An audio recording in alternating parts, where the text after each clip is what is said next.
I'm Judy Frank for Expert Village, and we're going to be doing some nail art today.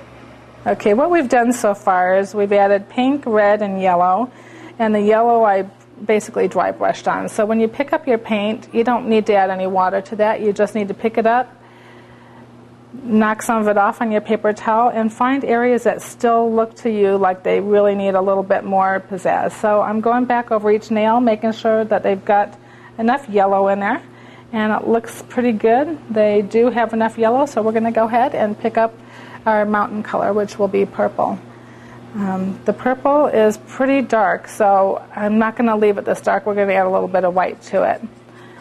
Mountains, when they're farther away, look lighter, so you want to keep that in mind. These are far away, so mix your purple and your white, get a nice pale shade of purple. Use it on the wet side because you want it to cover real well and go smooth. And if it's not the right color, just go ahead and keep blending. You can always go over it.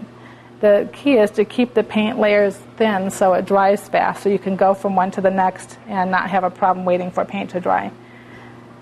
Now this one is pretty good. That's a good shade of purple, so go ahead and lay your mountains in there. They're just going to be all different areas on the nail, so we'll just go from left to right. Some will be in the middle, but you don't want to cover up all the sunset you just put in there, so keep that in mind.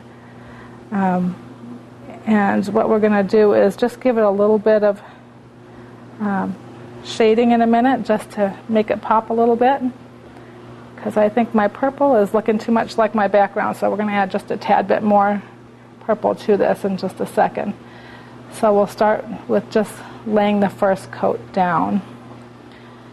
And like I say, there's no mistakes. It's all up to you what colors you like to use, but I found that this always looks really pretty, and I have a multiple color range when I've got my finished product, because that is what makes it interesting. People like to try to figure out where you started when you do this because of all the colors you use. It kind of confuses people because they just see the whole thing done, not the process.